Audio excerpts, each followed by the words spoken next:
that's been kind of a fiasco, and part of that's associated with, you know, the turnover in that position created a lot of problems. So now we've got some stability in the position. But what this, I forget the Denver, or the Colorado Springs, they just send a letter out to the person on the waiting list. And in the letter, there's a postcard that's self-addressed and stamped back to us. Just says yes or no, we're still interested. Simple. It's done, yeah. And we don't have to try to track people down. And so, Tie up a lot of manpower. tap a lot of manpower, yeah. You made the effort, and that's all they're gonna do, right? Yeah. Before they had to address an envelope to us and stamp it themselves, and Oh. And we didn't, and our return rate was poor.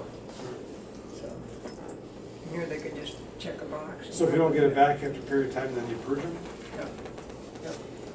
Yeah, and that's a problem too, because people come in and said, what? I Yeah. never got your letter. Is it Yeah. noted on that if we don't get this back, we assume you have? Yeah, we'll design, we haven't designed it yet, but Okay. that'll be, but that's frequently, if somebody comes in and says, yeah, I've been waiting for 2 years and never heard from After a you. certain date to get back to you, they don't get back to you.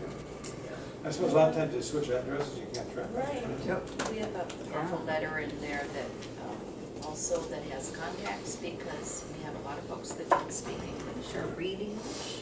And we have a lot of folks that are developmentally disabled that maybe don't understand it, so we typically try to go into that purple letter in the contact and call them also before we delete them, so they have several opportunities, because they've already jumped through a lot of hoops to get on the wait list. Sure. I don't wanna take them off, or you know, their kid picks up the mail and throws it, you know, those kinds of things happen. So, They do. yeah, yeah, exactly. and Joe had a really well-received presentation, and We did, yes, we did our respite program presentation, and it was very well received. We didn't have a dry eye in the crowd when we talked about suspenders. You remember the story of suspenders that we've sent out? That was our first respite person who passed away, but he was so happy because he'd had a unit to, he passed away in his own home after being homeless for 37 years. So that was very well received. I think Sioux Falls, who has a Sanford Hospital, is going to start one also. We had actually 8 people go from Fargo, 1 commissioner, 5 staff. It was, this was a homelessness also conference. This is the first time we focused on homelessness. I am our vice president regionally of CR&D, and that's homeless programs and the affordable tax credit programs.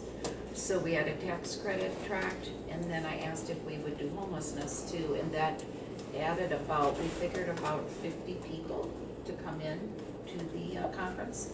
They had hoped for 100, and we got 150 coming in, so that was really nice. And it was in Utah, and you know Utah is very, very progressive in homelessness. Our Cody from our, who's our CARES prioritization from the Homeless Coalition, he spoke and was very well received. He talked about our prioritization committee, which you guys have heard a lot about. I personally have finally been able to step down and resign from those. I was in charge of implementation, and it's finally implemented, and Cody is doing a fabulous job. But he also did the closing session on homelessness, what Fargo does, and they felt it was very progressive. Nationally, already people, HUD and Matt White is kind of a guru in homelessness. He is calling people all over and saying, call Cody in Fargo, do what they do. So that's really nice to see. So it sounds like the overall perception is that foot in the Fargo area is aggressively trying to deal with the homeless issue. And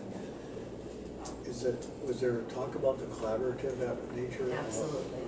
And that's what That's really a critical piece of this. That was always what was so special about Fargo. That was the collaboration. Yeah, Saul Ramirez and Preston always, and Betsy, they've always talked about Fargo as one of the top couple housing authorities they feel in homelessness. Jonathan Zimmerman was back. He spoke from FADA. That was wonderful to hear from him. They talked a lot about meeting with our legislators, like this summer when they're home, and invite them to our buildings. I'd really like to do that since we didn't do our DC trip. And then they said to collaborate with the Board of Realtors and Builders Association, that the builders have clout. We do not. Builders have clout, all right. Gee. So we really, yeah, they call you guys out all the time about how good you guys and how you have so much clout, and housing authorities don't We so need much. the gift program, Chris. Oh, yeah. Yeah. Public housing should be refunded at about 84,000, vouchers at about 80%. Jonathan feels that the vouchers are in the worst condition they've ever been in the nation. They're only about 89% leased up. We were 99.99% leased up, but that's not common. What was his? Well, it's because they cut the admin fee so much that staff have huge caseloads, tremendous wait list, and because of the big caseloads, they can't keep up issuing. So it's just a spiral down. Yeah. If you don't have enough staff to issue, because And it's then a time the consuming. legislature goes, well, you only used 95% last year. He said it's the worst funding historically and the most deeply regulated. In crisis, there is opportunity, he always says, but we're not sure that that our opportunity Wait on is. that one. It may be knocking, but we don't see any answers to it, unless the Builders Association can pull us out of it, so. I will too. What else did we do? The one thing I liked was, I don't know, the little slogan, they called the political campaign this year has institutionalized hate. Isn't that true? It's so That's common, sad, and isn't yeah. that kind of sad? Very sad. We did affirmatively furthering fair housing training, that's a really big deal for us to do. Fargo's document is not due until 2019 though, so that was great to hear. And Thomas donated a painting of his and earned $300 for the kids' scholarship. They auctioned it off, so that was cool. What did he do? A painting that He's a he painter, he did. did a print of one of his paintings and did an Yeah. auction. And Betsy $325. auctioned it off, so that was neat. And of course, we had one of the kids win regionally. And like I said, our senior high kid just lost by 2 votes. And then we learned something about our, how we're doing our presentation vouchers. Yeah, I might have to reanalyze that. Anyway, they're fairly productive trip.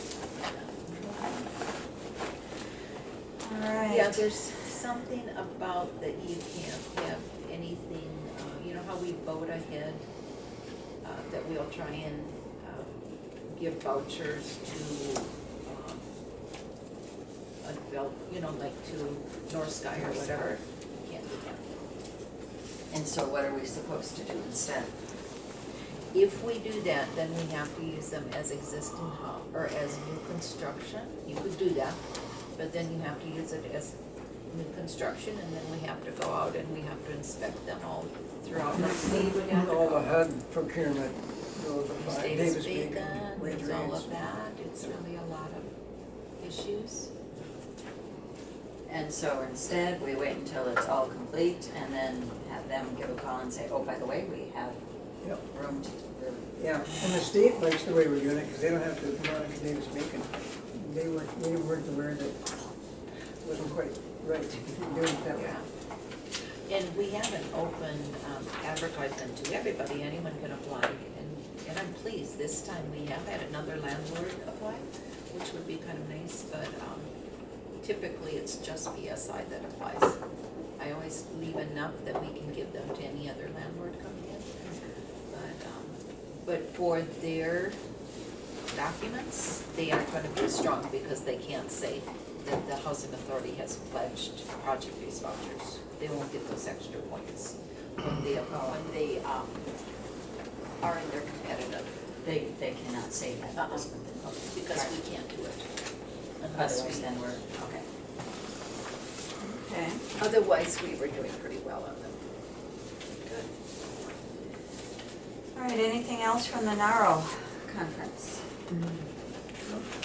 Let's move on to the appraisals. And the appraisals, I think I put those in your packet. They were within New Horizons and Pioneer Manor were within 100,000 or so of what the we had been using based on the current or city assessor had. So they were pretty close. I was hoping for about 3 times that from the high rise, but he just struggled to get 2 million out of it. Due to, he looked at what our needs are. Basically, we're selling a shell. You didn't show him the pipes, did you? I didn't show him the pipes, but he wanted to see our capital improvements plan on the building, which we did show him. And we wanted to see, and we had architect's estimates to redo the whole building, and he was showing that, so, and he toured the building and liked what we'd done.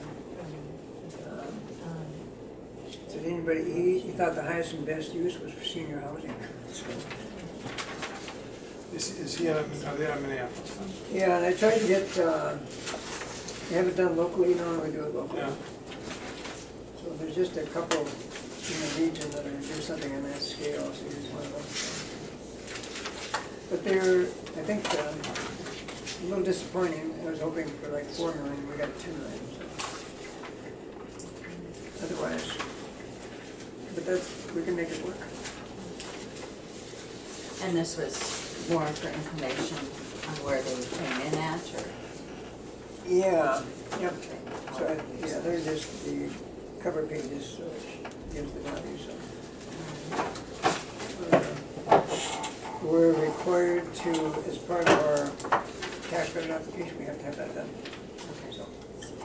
And as part of the RAD program, and as part of the Section 18 program, everybody required an appraisal. It was about, I think it was $4,500 for the 3 appraisals. Oh, okay. We already paid it. So. And then the CMAP report, we had, I put that in front of you, we lost those 20 points and they've been officially restored. We got our HUD letter yesterday, so we're back to high performance status.